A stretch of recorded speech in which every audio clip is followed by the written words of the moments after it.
Bonjour mes petits malins, bienvenue sur Passion Chocolatée.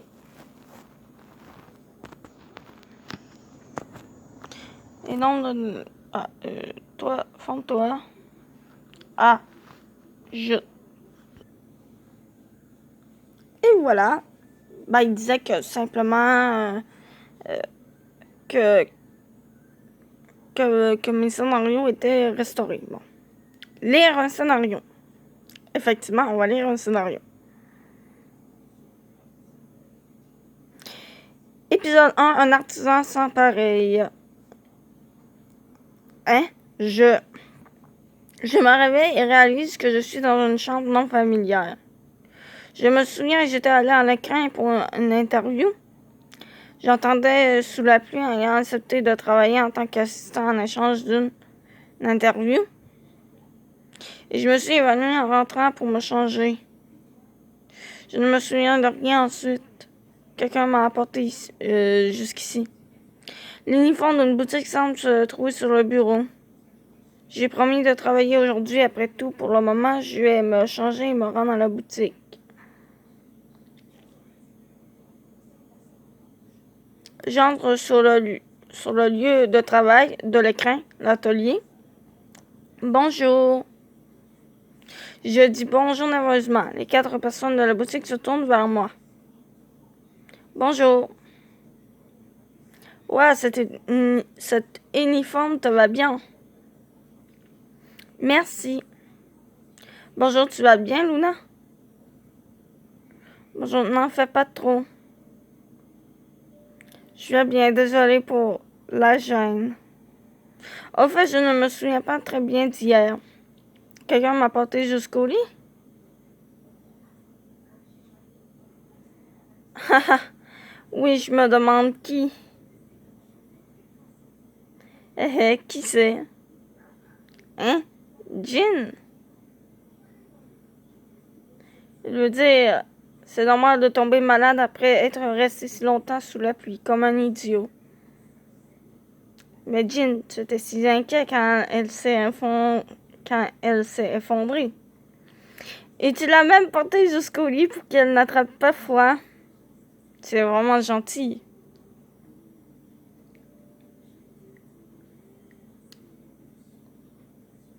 Cela serait gênant que tu meurs. Parmi les souris, le second frère, Jean, seul, conserve une expression stricte. Il est en colère après moi. Leurs vêtements leur vont bien. Quoi? Quoi, June? Je pensais t'avoir dit d'en couper 2. Oh, oui. Ajoute 4 barres et arrête de parler. Oui. June m'appelle et June se dirige vers la table de travail. Je m'affiche sur place sans avoir personne à qui parler. June dresse la table de travail et commence à couper le chocolat. Lire un autre scénario. June dresse la table de travail et commence à couper le chocolat. Oui, c'est ce qu'on vient de dire. June mixe silencieusement le contenu du bol. Voilà. Je sais pas, il a défocusé. Du chocolat, de la crème fraîche et le dernier ingrédient. Un pot de lait est placé sur la table de travail. C'est du sirop? Pardon? Tu as l'air de vouloir connaître les ingrédients. Oui, merci de m'avoir expliqué. Tu me distrais, arrête de me parler. Jean retourne à ses affaires sans ouvrir la bouche. Je n'ai pas l'air d'être la bienvenue ici. Oui.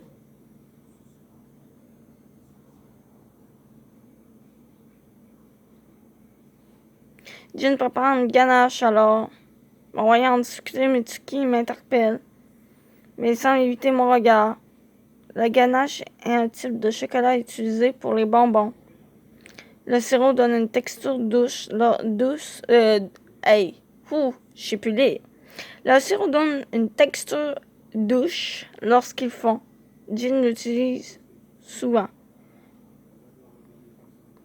Tout en parlant, Mitsuki continue son travail avec ses mains hygiènes. Il dépose le chocolat sur le comptoir en marbre et l'étale avec un couteau plat. C'est de la ganache. Le chocolat brille et laisse derrière lui un doux parfum. Je me retiens tant bien que mal d'en prendre une cuillère et de la lécher. Je devrais t'aider, Mitsuki. Hein? Mitsuki lève la tête et nos regards se croisent. Ok.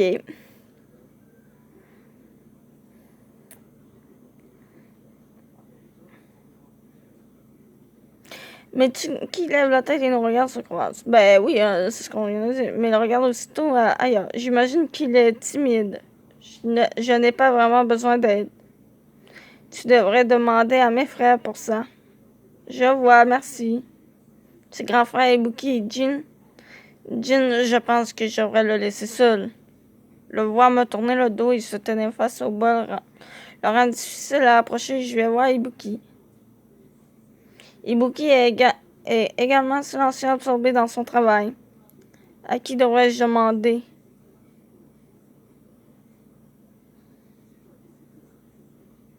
Bon, on va aller voir Ibuki en premier. Dis Ibuki. Je l'appelle, il lève la tête. Qu'est-ce qu'il y a? Jin t'embête? Avant de pouvoir dire non, Jin arrive vers nous. Ibuki, j'ai l'air d'avoir le temps de faire ça.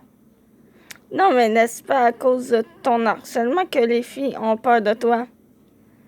Elle se tenait debout toute la nuit sous la pluie. Elle ne devrait pas avoir peur de moi.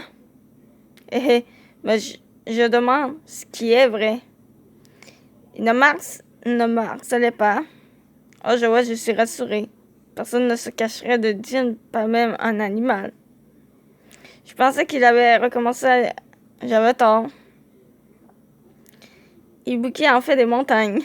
Mitsuki et Jun sourient légèrement.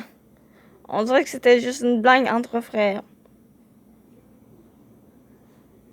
Bien. Luna, tu pensais à quelque chose? Oh oui. Je me demandais si je pouvais faire quelque chose pour t'aider. Oh, désolé, j'ai oublié de te donner des consignes. Attends un instant. Ibuki me tend la main après avoir terminé ses affaires. Désolé pour l'attente. Viens. Voilà. Ibuki m'emmène devant la caisse de la boutique. Une pile de boîtes se trouve sur le présentoir. J'aimerais que tu ranges ça. Le nombre va augmenter à partir de ce mois-ci. Je veux qu'elle soit rangée pour que les clients puissent voir les différents types facilement. Je peux te demander de faire ça, Luna? Oui, je m'en occupe. J'acquiesce tout en regardant l'étagère à côté du présentoir. Je peux ranger les boîtes ici plutôt que sur le présentoir.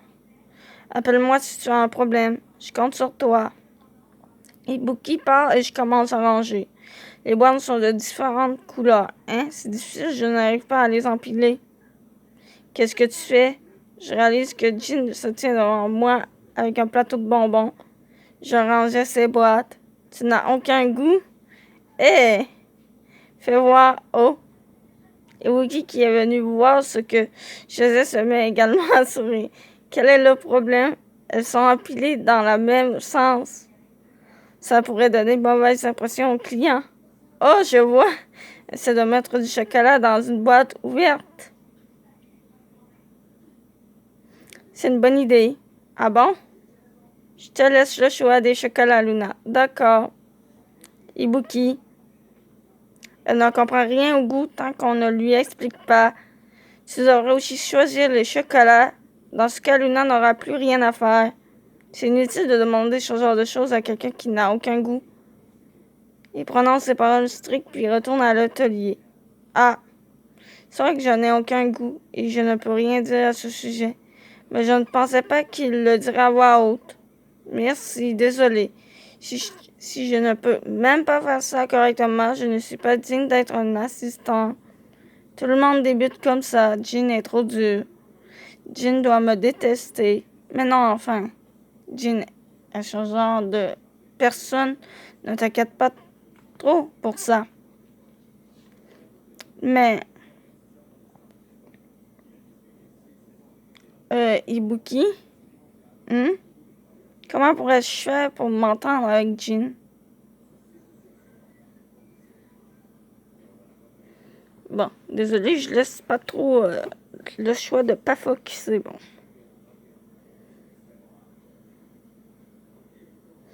Bon, ça, on l'a dit une fois, j'ai pas besoin de le répéter. Parce que c'est une chose qui ne sert à rien. Si rien ne change, cela va ruiner l'ambiance de la boutique. Ce n'est qu'une question de temps et de patience. Tu devras prendre tes distances pour le moment plutôt que de l'approcher. Je vois. Jin est comme ça avec tout le monde. Pour pouvoir l'approcher, il te faudra de la patience, tel Bouddha. Je comprends. Mon cœur semble se calmer en écoutant les conseils amusés d'Ibuki. Donc je devrais laisser Jin seul pour le moment. Et je commence les tâches qui m'ont été assignées l'un après l'autre. En jeu, je retourne au présentoir de chocolat. C'est du matin. Ouais, non, 5 heures du matin, oui. J'avais vu ici. Je sais pas pourquoi. Misère focus. C'est 5 heures du matin le jour suivant. Je me réveille une demi-heure avant les autres et entre dans l'atelier. Il était occupé la nuit dernière. Ils ont dû laisser de la vaisselle à faire. Comme je ne suis pas encore habitué à ce travail, je risque de poser problème. Je devrais au moins nettoyer la boutique ou trouver un moyen d'être utile. Un plateau sur la terre attire mon attention. Des barres chocolatées? Les barres chocolatées aux noisettes ne semblent pas être terminées. Elles vont fondre si je les laisse comme ça. Je devrais les ranger. Je place le plateau dans le frigo et commence à faire la vaisselle. Pas après, tout le monde arrive à l'atelier. Bonjour. Bonjour. Oh, tu te lèves tôt. Oh, tu as fait la vaisselle. Merci, ça nous aide vraiment. Ibuki Mitsuki et Jun me sourient. Ils sont contents de mon travail. Ensuite, Jin entre dans l'atelier. Bonjour. Jin, on dirait que Luna s'est levée tôt et a nettoyé pour nous. Dis-lui au moins bonjour, hein. Salut. Après des salutations, bref, Jin notre chef de l'atelier. Le sentiment, son visage devient strict. Luna, qu'est-il arrivé au plateau qui était là? Comment? Je te demande où tu as mis les barres chocolatées. Quoi que se passe-t-il? Bon. Ça. Pas besoin. On va restaurer avec... avec 2, tiens. D'accord. Ouais, on va lire 2 autres échecs cuisants. Épisode 2, échecs cuisants. Je demande où tu as mis les barres chocolatées. Quoi que se passe-t-il? Les barres chocolatées étaient sur le point de fondre, alors je les ai mises dans le frigo. Le visage de Jin se pétrifie sous mes paroles. Il ouvre silencieusement le frigo, sort le plateau et le plaque violemment sur le plan de travail. Combien de temps était-il au frigo? Environ 10 minutes. C'était limite. Oui. Ça a failli être une catastrophe. 5 minutes de plus et c'était direction la poubelle. Comment aurais-tu pris la responsabilité? Catastrophe? Pff, tu n'y connais rien, on voit le sucre. Il y a des limites à ton ignorance. Jin sort de l'atelier sur ses paroles. Waouh! Ibuki, laisse-moi faire. Oui, je compte sur toi. Jin sort de l'atelier, Ibuki le regarde inquiet. Il fait une erreur si grave que ça? Luna, ce genre de choses arrive. Ne t'inquiète pas trop pour ça. Mais pourquoi le chocolat aurait-il été ruiné? Je demande sans savoir ce qui serait arrivé. Ibuki et Mitsuki se changent de regard. Luna, tu n'as jamais entendu parler du voile de sucre dont parlait Jean? Non. C'est ce que c'est? C'est le phénomène où lorsque tu mets du chocolat d'un endroit frais à un endroit chaud, de l'eau se dépose sur la surface et fait cristalliser le sucre. La surface devient blanche et le goût se dégrade. Donc, si un voile de sucre apparaît, il ne peut être vendu. Donc, il ne faut jamais placer le chocolat au frigo. Ah bon? Jean disait qu'il allait se lever tôt aujourd'hui et préparer un nouveau chocolat. Donc, je pense que c'est pour ça que ces barres sont en température ambiante.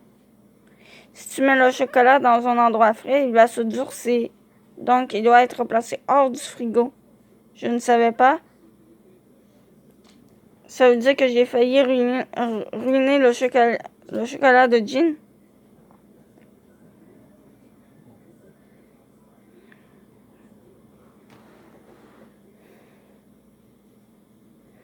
Ça veut dire que j'ai failli ruiner le chocolat de Jean. Bon. Mais tu ne savais pas, donc ce n'est pas grave. Oui, fais attention la prochaine fois. Heureusement qu'il n'était que peu de temps dans le frigo, donc ça devrait aller. Il me disait ça, mais on dirait que Jean ne me porte pas dans son cœur. Mon accident a encore réduit mes sens. Je suis sûre qu'il a fait de son mieux pour ce chocolat, et j'ai failli le ruiner. C'est normal qu'il soit en colère. Je ne peux pas laisser June tout faire seul. Je viens m'excuser auprès de Jean. Je remercie Wookie et Mitsuki et me dirige vers Jean. Hein, Luna? Je me dirige vers Jean et June. Ils se tiennent devant la porte de la cuisine et discutent. Je suis désolée. Je me commets avec vigueur. Je ferai de mon mieux concernant les chocolats afin de ne plus faire d'erreur comme tout à l'heure. Alors, je suis désolée. Luna? Et voilà! C'est ainsi qu'on termine